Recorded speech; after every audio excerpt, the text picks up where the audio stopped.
Saudara, saya mengucap syukur. Nah, hari ini tema firman Tuhan adalah apakah nama kita sudah tercatat dalam kisah kitab kehidupan? Saya pengen yuk kita buka di Wahyu pasal yang ketiga, saudara.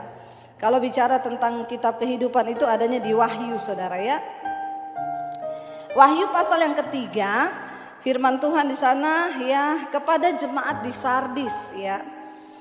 Dikatakan di sana ayat yang pertama, dan tuliskanlah kepada malaikat jemaat di Sardis, inilah firman Dia yang memiliki ketujuh roh Allah dan ketujuh bintang itu. Aku tahu segala pekerjaanmu. Engkau dikatakan hidup, padahal engkau mati. Saudara, ini firman Tuhan yang datang. Tuhan bilang begini, aku tahu segala pekerjaanmu. Engkau dikatakan hidup, tetapi engkau mati. Siapa yang bilang mereka mati? Tuhan. Siapa yang bilang mereka hidup? Manusia. Kalau kita baca di terjemahan yang lain, bisa dikatakan people say. Orang-orang berkata, orang-orang berkata bahwa kamu itu hidup, tetapi aku berkata kata Tuhan bahwa kamu mati. Saudara, jemaat di Sardis ini memang terlihat seperti jemaat gereja yang hidup. Kenapa? Ada kegiatan. Makanya Tuhan berkata, aku tahu segala pekerjaanmu. Setiap minggu mungkin mereka beribadah. Ya kayak kita sekarang ada KKR, kalau nyanyi lompat-lompat. Jadi orang pikir itu jemaat hidup. Padahal Tuhan bilang, tetapi kamu mati. Mengerikan gak saudara? Orang-orang melihat kita nih hidup, kekristenan kita hidup. Tiap hari ke gereja. Kalau ke gereja pakai baju putih, pakai celana putih, sepatu putih, kaos kaki putih. Luar biasa itu. Ya, orang lihat apa lagi? Kita ini kurang mau tidur di gereja apa enggak gitu ya. Tiap hari melakukan rutinitas. Ayat ini mengerikan saudara. Aku tahu segala pekerjaanmu. Engkau dikatakan hidup, padahal engkau mati. Ngeri loh, orang pikir hidup padahal mati. Banyak orang Kristen hari-hari ini mereka berpikir, mereka beranggapan bahwa mereka itu hidup, tetapi sesungguhnya mereka mati. Dan ini sangat mengerikan saudara, jangan sampai terjadi di dalam hidup kita. Kita pikir kekristenan kita hidup, tetapi di mata Tuhan sesungguhnya kita mati. Nanti kita akan belajar apa yang menyebabkan itu. Ingat, walaupun orang bilang kita hebat, itu gereja hidup loh Bu. Kenapa jemaatnya ribuan? Itu gerejanya pakai LED, pokoknya semuanya gini, pelayannya bagus. Itu menurut pandangan manusia. Alkitab berkata, Tuhan adalah Tuhan yang melihat hati. Bukan seperti apa yang manusia lihat, itu yang Tuhan lihat, karena Tuhan tuh melihat hati. Kita akan belajar sama-sama, dikatakan di sana ayat yang kedua apa? Bangunlah dan kuatkanlah apa yang masih tinggal, yang sudah hampir mati. Tapi masih ada yang tinggal. Bersyukur Tuhan bilang ada yang tinggal, yang hampir mati. Adapun yang tertinggal itu pun kata firman Tuhan hampir mati. Kenapa dikatakan hampir mati saudara?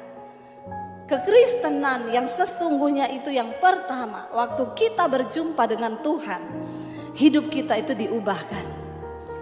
Ketika engkau berkata engkau Kristen tapi hidupmu gak berubah, engkau sedang mati walaupun engkau hidup. Engkau berkata engkau Kristen, mungkin melayani Tuhan, mungkin pendeta sekalipun, tetapi kalau hidupmu gak berubah, itu omong kosong.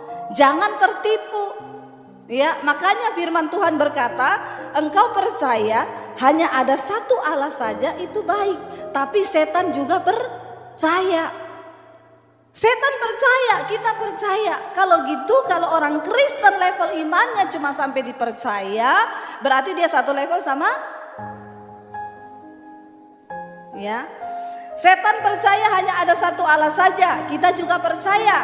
Nah kalau level iman kita cuma sampai dipercaya, maka kita satu level sama, bilang yang kencang sama, biasa aja keles. Nggak usah sambil melotot sama saya. Benar nggak saudara? Jadi jangan terlalu pede dulu. Percaya, aku percaya Tuhan sanggup memulihkan. Aku percaya Tuhan sanggup bikin mujizat. maaf, kalau engkau imanmu cuma sampai dipercaya, maka setan juga percaya akan hal itu. Dan setan gemetar terhadap nama Allah. Makanya hati-hati saudara, Alkitab kitab Ibrani berkata di sekeliling kita ini banyak saksi. Makanya firman Tuhan bilang tanggalkan semua beban dan dosa. Karena di sekeliling kita ini banyak saksi. Kenapa kita harus tanggalkan beban dan dosa? Karena di sekeliling kita banyak saksi. Saksi yang pertama siapa? Yang pasti mata Tuhan. Alkitab bilang mata Tuhan menjelajah ke seluruh bumi, melihat orang baik dan orang jahat. Yang kedua siapa saksi kita? Malaikat. Yang ketiga siapa saksi kita? Setan.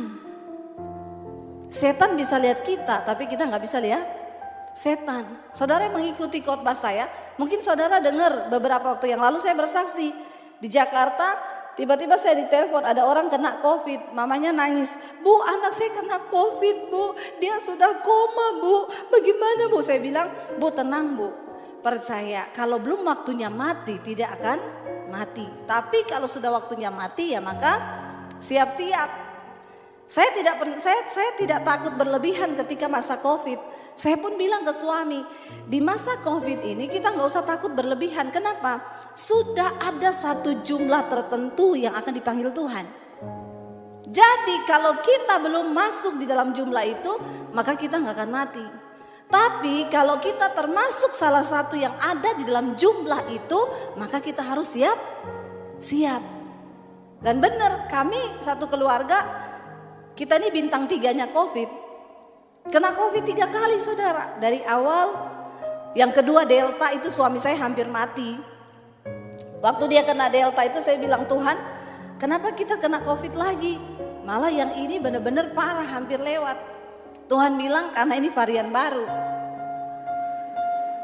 Jadi kamu mesti rasa supaya bersaksi. Maaf, waktu ada COVID itu ada ketakutan semua. Dan maaf, saya melihat banyak iman orang Kristen bergeser. Dia pikir dia tuh mati karena COVID. Jangan pernah geser imanmu dari Tuhan. Orang mati karena memang sudah waktunya mati, cuma memang lewat COVID. Tapi kenapa dia mati? Karena sudah selesai. Nah saat-saat itu banyak orang berpikir dia tuh mati karena COVID. Maaf, karena waktunya sudah selesai. Makanya saya selalu berkata di mesbah doa, jangan takut berlebihan. Kalau belum waktunya mati, tidak mati. Tapi kalau sudah waktunya mati, nggak usah tunggu kena COVID, kepleset di kamar mandi juga mati, tidur juga mati. Ya, mari kita kembali kepada iman yang benar. Jadi saudara saya bilang mamanya, bu jangan takut ya bu, ya pokoknya percaya. Kalau belum waktunya mati nggak akan mati. Akhirnya benar 2 hari di ruang ICU, lalu dia sadar. Ketika dia sadar itu dia telepon saya, bu, saya puji Tuhan terima kasih buat doanya, saya sudah sadar. Sekarang saya sudah pulang, saya sudah bekerja. Tapi bu, sejak saya sadar, saya kok bisa lihat setan. Saya lihat setan tuh kayak lihat orang bu. Saya bilang, waduh, iya bu. Saya ini kerja di rumah sakit bu. Saya lihat di rumah sakit itu kayak pasar, isinya setan semua. Dari setan anak-anak kayak tuyul, setan perempuan kayak kuntilanak, gendong bayi, ada tangan yang berjalan, ada kepala tanpa badan, pokoknya bentuknya aneh-aneh bu. Terus saya bilang, terus kamu takut nggak? Saya nggak takut bu, tapi nggak nyaman aja, terganggu saya. Setiap hari harus lihat setan terus. Terus dia bilang, dia pergi ke air terjun sama suaminya, di sana juga banyak setan di hutan bu, ternyata banyak setan. Tapi modelnya setannya aneh, beda sama di kota. Jadi setan di hutan sama setan di kota beda. Ya, yang di kota besar lain lagi setannya, seksi-seksi cantik. Hati-hati bapak-bapak. Ya, hello. Bahaya saudara ya. Makanya kuntilanak bilang, aku sama orang Kristen lebih kudus aku. Bajuku panjang sampai di bawah, bolongannya satu tok di belakang.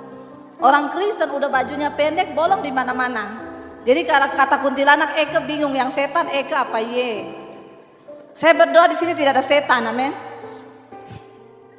Jangan pakai baju bolong-bolong ke gereja. Ya, nanti pendeta susah lagi khotbah saudara. Makanya kadang pendeta itu lagi khotbah tiba-tiba dalam nama Yesus. Itu pasti ada yang dia lihat itu. Ada kuntilanak di gereja. Tapi di sini tidak ada, amin. Dia bilang saudara, dia bilang, aduh bu, yang di curug itu air terjun, setannya beda bu. Ada satu setan berdiri di bawah pohon bu. Serem, modelnya itu makhluk tapi dia banyak tanduk bu. Dan itu matanya bisa melotot kepada saya. Saya tengking sepanjang jalan di hutan itu, saya doa terus dalam nama Yesus. Karena saya lihat semua setan. Kalau kita yang gak bisa lihat, kita gak tahu. Tapi Alkitab berkata, di sekeliling kita itu banyak roh. Makanya firman Tuhan bilang peperanganmu bukan melawan darah dan daging, tetapi melawan roh-roh jahat di udara, penghulu-penghulu di udara, penguasa-penguasa di udara. Saya bilang setan di curug sama di kota memang beda. Di curug itu bentuknya makhluk. Karena itu roh-roh teritorial juga, penguasa di situ. Makanya saudara kalau kemana-mana berdoa. Jangan cuma foto-foto toh. Ya akhirnya setan udah gak digubris saudara. Kata setan, kayaknya lebih setan dia daripada saya. Ya malah setan sekarang diajak selfie kan. Orang kalau foto ada setan seneng, fotonya viral kan. Ada penampakan di belakang. Ya dia lagi syuting gitu, ada penampakan di belakang. Itu nanti videonya banyak yang nonton. Makanya sekarang banyak yang bikin kuntilanak-kuntilanak palsu ya untuk demi konten. Kata setan, sudah tidak ada tempat aman di dunia ini. Dia sembunyi di gudang-gudang tua, dicari sama orang bawa kamera saudara. Demi konten. Ya makanya setan bilang, aduh ya Tuhan saya sudah gak mau lagi di dunia. Kenapa? Manusia lebih setan dari setan. Tapi di sini gak ada setan. Akhirnya dia bilang, dia ngomong sama saya, bu saya itu kalau lihat orang bu, saya bisa tahu loh orang ini auranya, orang ini bukan aura ya. Di belakang itu kayak ada sinar bu. Kalau orangnya itu memang tidak hidup dalam kebenaran, itu gelap. Tapi kalau orang itu benar, dia terang bu. Saya juga nggak tahu kenapa saya bisa lihat itu. Bahkan saya pernah melihat ada seorang laki-laki bu, dia jalan itu diganduli sama makhluk. Makhluk itu kepalanya perempuan, tapi badannya kodok. Saya bilang kalau di Alkitab tuh kodok lambang roh persinahan. Dia bilang iya bu.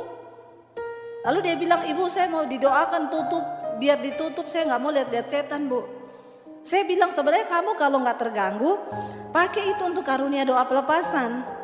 Nanti saya ajak dia datang ke sini biar dia lihat mana yang ada kodok-kodok ini orang-orang ini.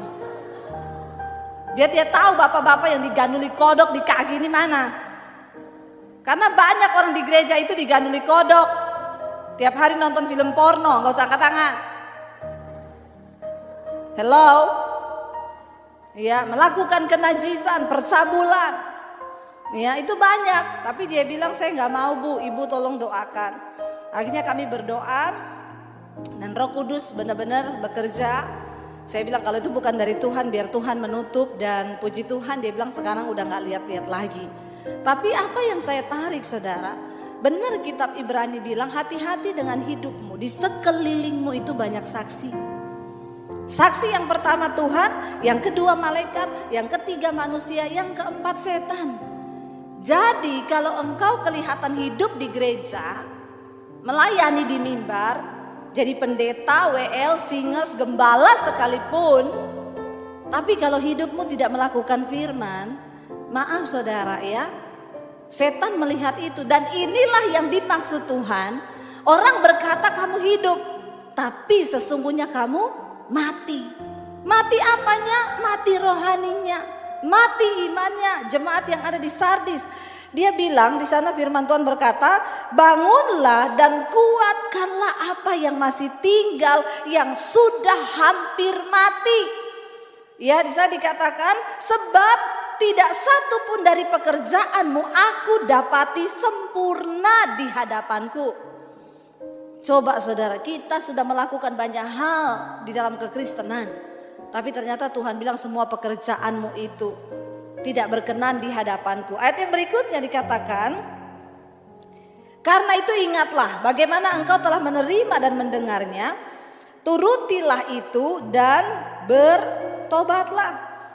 Karena jika engkau tahu pada waktu manakah aku tiba-tiba datang kepadamu, ya dikatakan sana, karena jikalau engkau tidak berjaga-jaga, aku akan datang seperti pencuri dan engkau tidak tahu pada waktu manakah aku tiba-tiba datang kepadamu.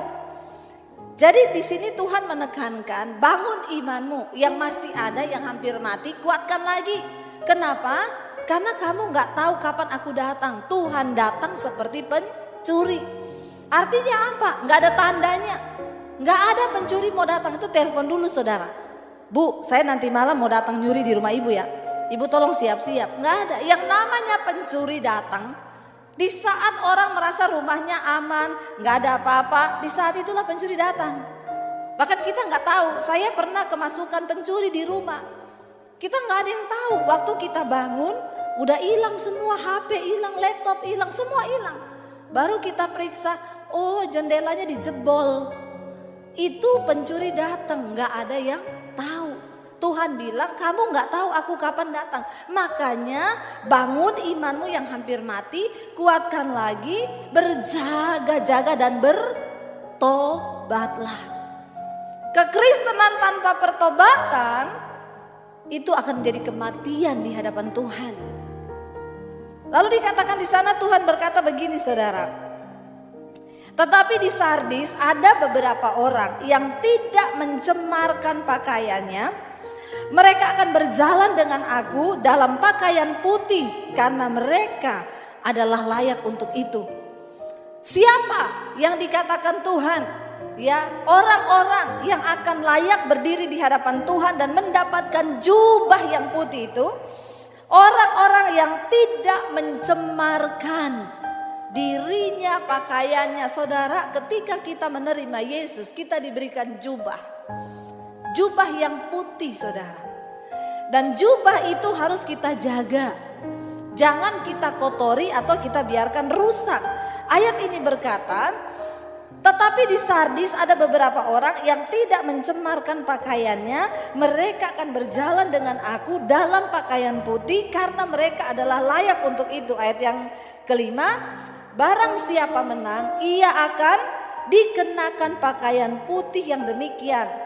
Aku tidak akan menghapus namanya dari kitab kehidupan, melainkan aku akan mengaku namanya di hadapan Bapakku dan di hadapan para malaikatnya.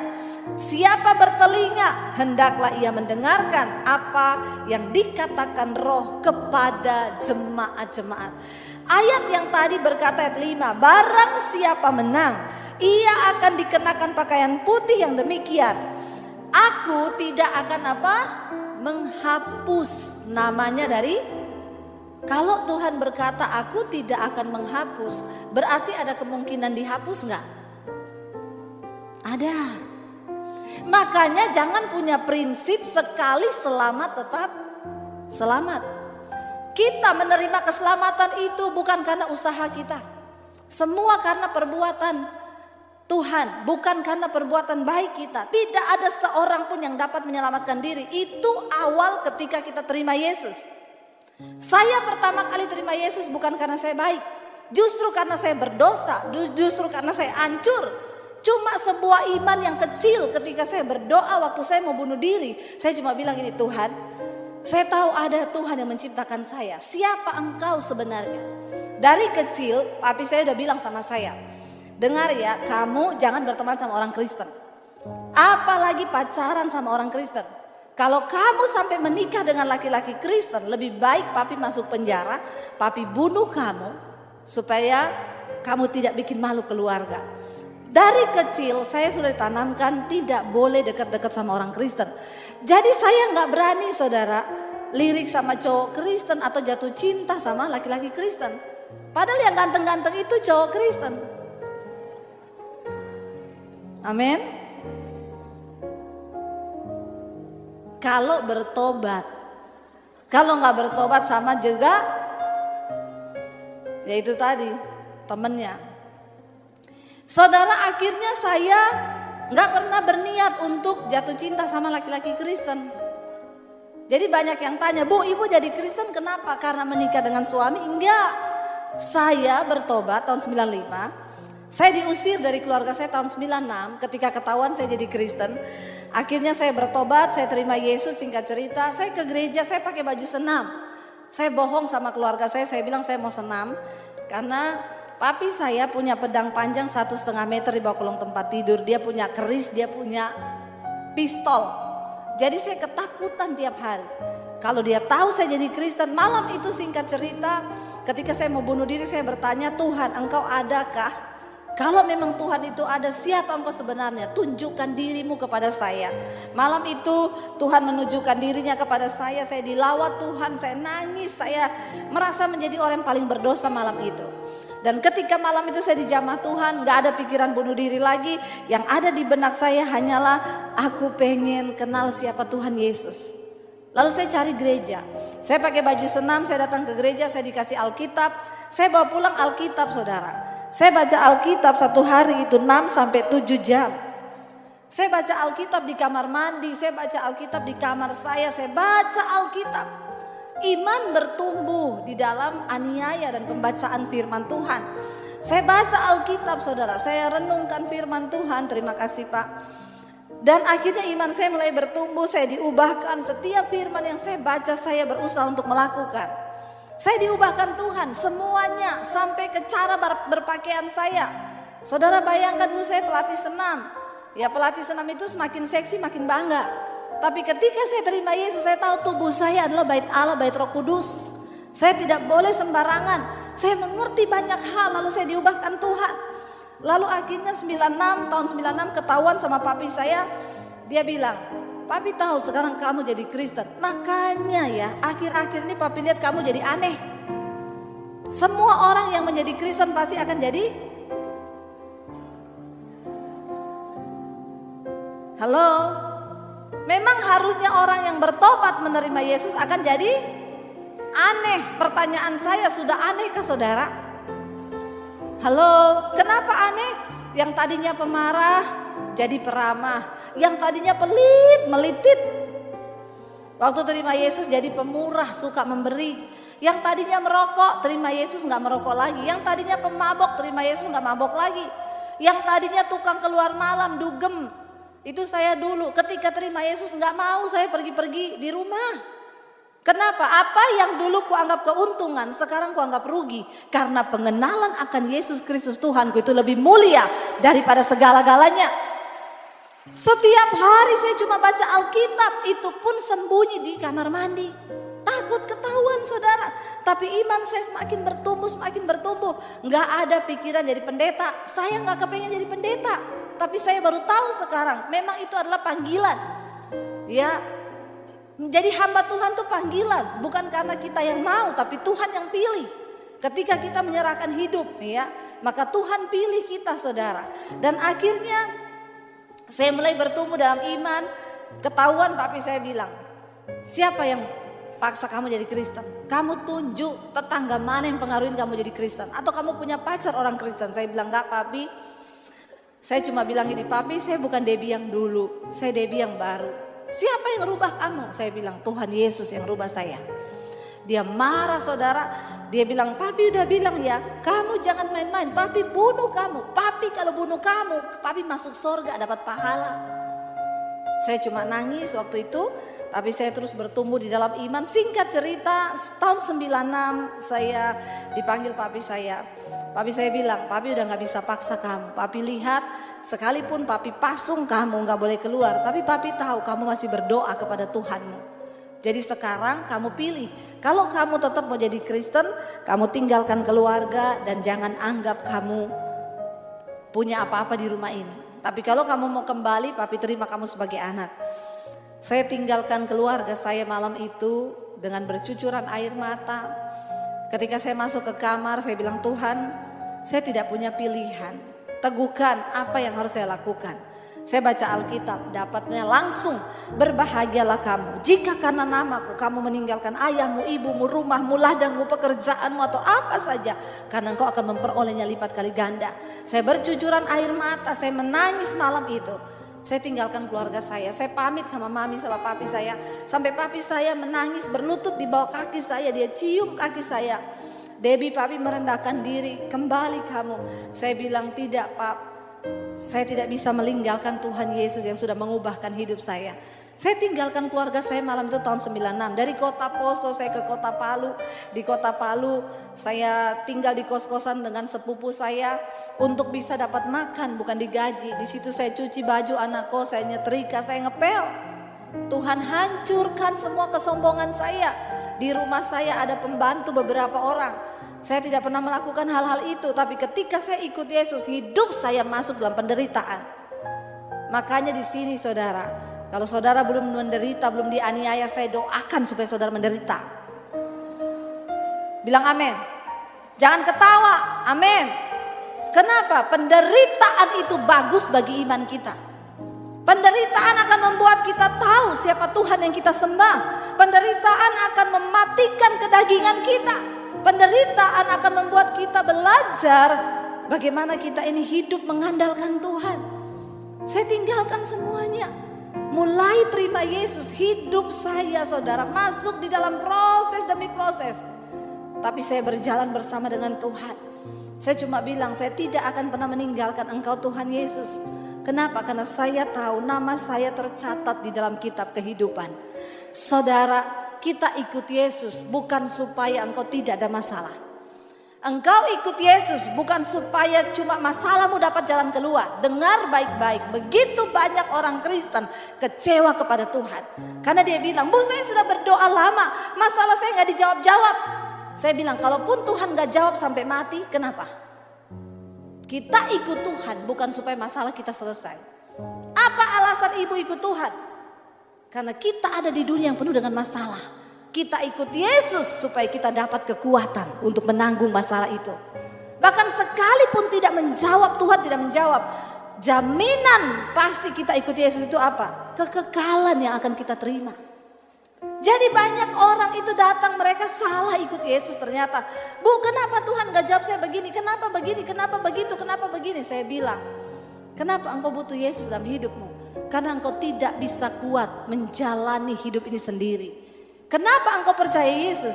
Karena ada jaminan di dalam kekekalan. Itu bedanya kita dengan orang yang gak percaya Yesus. Orang yang gak percaya Yesus, mereka mati gak tahu mau kemana.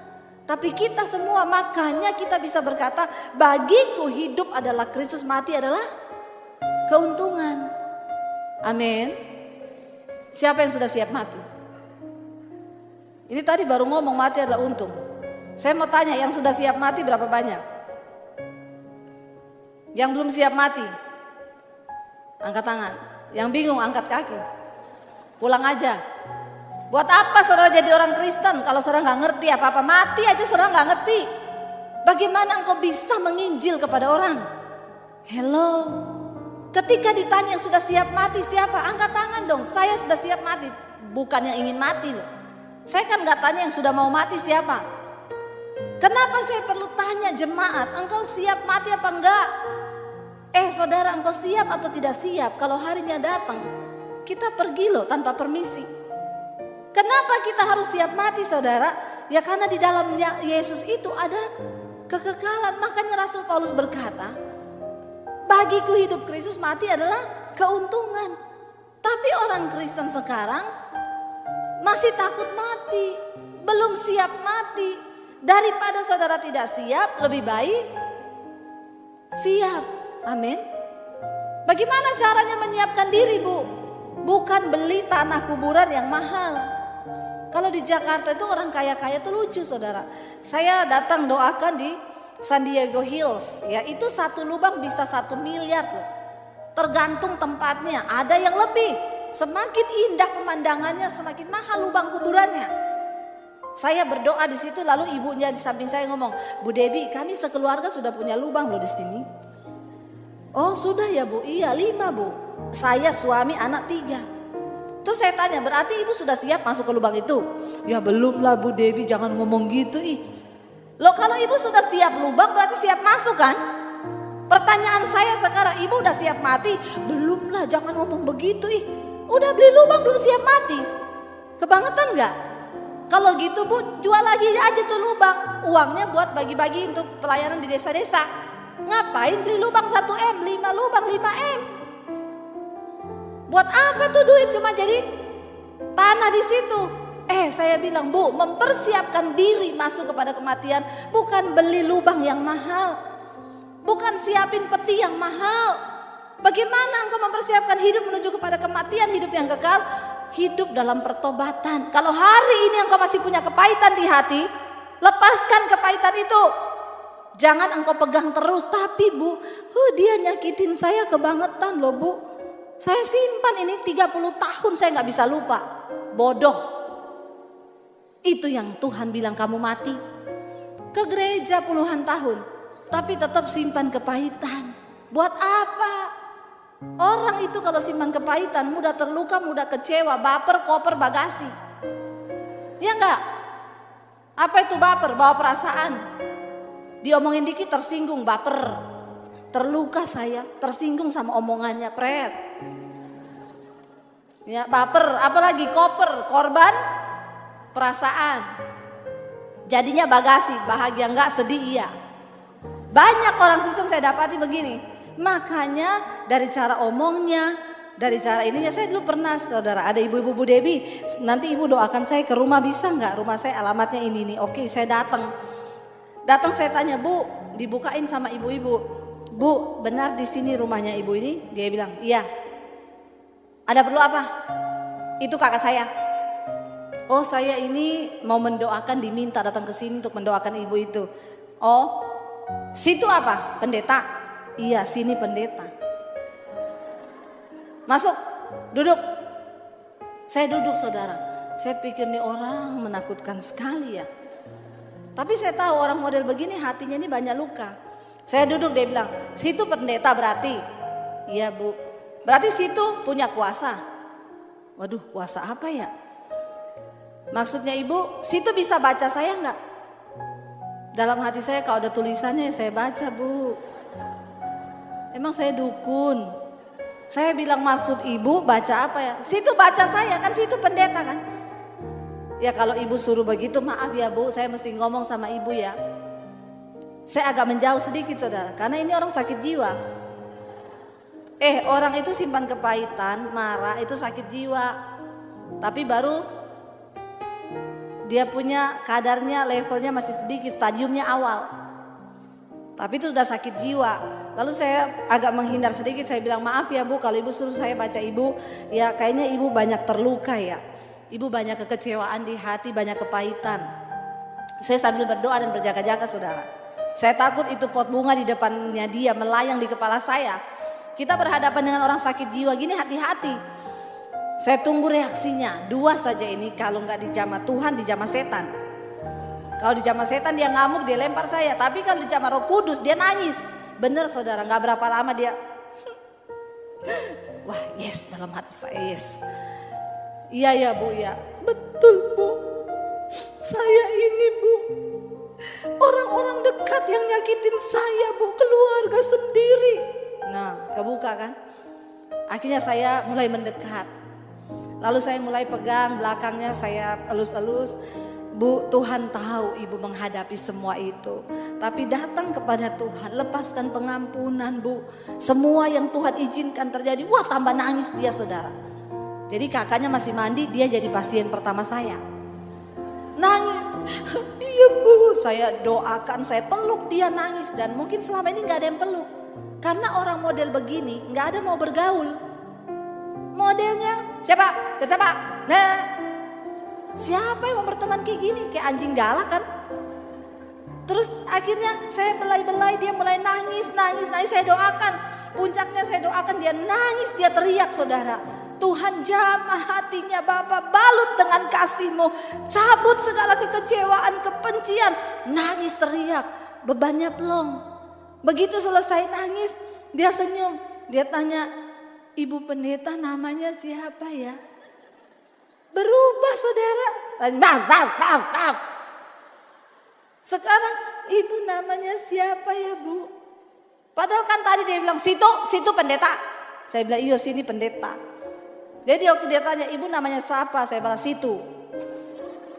Nah, kalau gitu saya jadi sakit jiwa dong.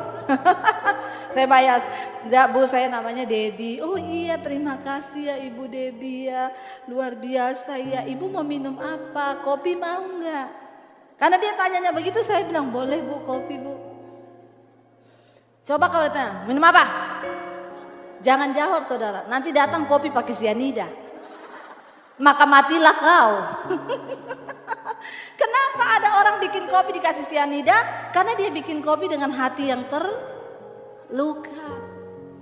Suami-suami hati-hati, jangan sering-sering lukai hati istrimu. Dulu ada bapak-bapak istri datang sama saya, "Bu Debbie, suami saya selingkuh terus Bu. Saya pernah mau bikinin dia jus, kan tiap pagi saya bikinin dia jus ya Bu. Pernah mau saya kasih racun loh Bu."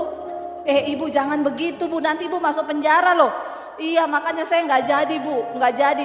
Tapi Bu, tiap pagi sekarang saya bikinin dia jus, saya kasih insulin." "Suami ibu ada sakit gula?" "Enggak." "Terus kenapa ibu kasih insulin?" "Tapi Bu, satu kali dia pingsan Bu. Dokter datang ke rumah, kata dokter, 'Bapak ini nggak ada sakit gula kan?' 'Enggak, tapi kok dalam darahnya banyak insulin ya.' Saya takut Bu di situ untuk nggak ketahuan Bu. Saya bilang, 'Ibu bertobat, jangan lakukan begitu. Ibu lebih baik ibu doakan suami.' 'Oh iya, sekarang saya doakan terus kok Bu. Saya doa gini, Tuhan cabut nyawanya.'" Waduh, ini lebih mengerikan lagi. Kenapa ada ibu-ibu yang berdoa begitu? Karena dia berdoa dengan hati yang Kalau orang hati terluka, namamu tercatat nggak di kitab kehidupan? Sorry loh, di bukunya RT RW aja mungkin gak kecatat loh. Saking jengkelin. Orang model begini mesti bikin masalah. Ya marah, kecewa, ketemu, tersinggung. Makanya saudara kalau kenal ada orang begitu coba didoakan. Ya dipancing, pasti ada kepahitan. Saudara, mari kita jaga hidup kita supaya nama kita tercatat dalam kitab kehidupan. Saya minta coba kita buka Wahyu pasal yang ke-7. Habis ini kita selesai. Wahyu 7, siapa orang-orang yang berhak mendapatkan pakaian putih itu? Wahyu pasal yang ke-7, kita mulai baca ayat yang ke-9. Orang banyak yang tidak terhitung banyaknya. Kita baca sama-sama ayat yang ke-9, Wahyu 7. "Kemudian daripada itu aku melihat sesungguhnya suatu kumpulan besar orang banyak yang tidak terhitung banyaknya dari segala bangsa dan suku dan kaum dan bahasa berdiri di hadapan tahta dan di hadapan Anak Domba, memakai jubah putih dan memegang daun-daun palem di tangan mereka. Dan dengan suara nyaring mereka berseru, 'Keselamatan bagi Allah kami yang duduk di atas tahta dan bagi Anak Domba.' Ayat yang berikutnya, "Dan semua malaikat berdiri mengelilingi tahta dan tua-tua dan keempat makhluk itu, mereka tersungkur di hadapan tahta itu dan menyembah Allah sambil berkata, 'Amin, puji-pujian dan kemuliaan dan hikmat dan syukur dan hormat dan kekuasaan dan kekuatan bagi Allah kita sampai selama-lamanya.' Ayat yang berikutnya, "Dan seorang dari antara tua-tua itu berkata kepadaku, 'Siapakah mereka yang memakai jubah putih dan dari manakah mereka datang?'" Jubah putih itu dipakai, tadi kita sudah baca, oleh orang-orang yang namanya tercatat di dalam kitab kehidupan, yang namanya tidak akan pernah dihapus dari kitab kehidupan. Siapa mereka? "Maka kataku kepadanya, 'Tuanku, Tuhan mengetahuinya.' Ya. Lalu ia berkata kepadaku, 'Mereka ini adalah orang-orang yang keluar dari kesusahan yang besar, dan mereka telah mencuci jubah mereka dan membuatnya putih di dalam darah Anak Domba. Karena itu mereka berdiri di hadapan tahta Allah dan melayani Dia siang malam di bait sucinya. Dan Ia yang duduk di atas tahta itu akan membentangkan kemahnya di atas mereka. Mereka tidak akan menderita lapar lagi dan dahaga lagi, dan matahari atau panas terik tidak akan menimpa mereka lagi. Sebab Anak Domba yang di tengah-tengah tahta itu akan menggembalakan mereka dan akan menuntun mereka ke mata air kehidupan, dan Allah akan menghapus segala air mata dari mata mereka." Siapa mereka? Orang-orang yang keluar dari kesusahan yang besar. Kalau engkau sedang menderita hari ini, tidak usah alay dan lebay. Kenapa saudara? Ada upah dari setiap penderitaan yang kita bayar. Ikut Yesus itu menderita.